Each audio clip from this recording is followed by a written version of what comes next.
রাত 10টা। স্টেশনটা প্রায় ফাঁকা। নীরবতা আর মাঝে মাঝে ট্রেনের হুইসেল, এই ছিল সম্বল। অরিত্র দাঁড়িয়েছিল প্ল্যাটফর্মের এক কোণে। হাতে একটা পুরনো চিঠি।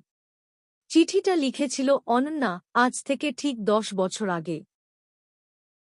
তারা একসাথে এই স্টেশনেই প্রথম দেখা করেছিল।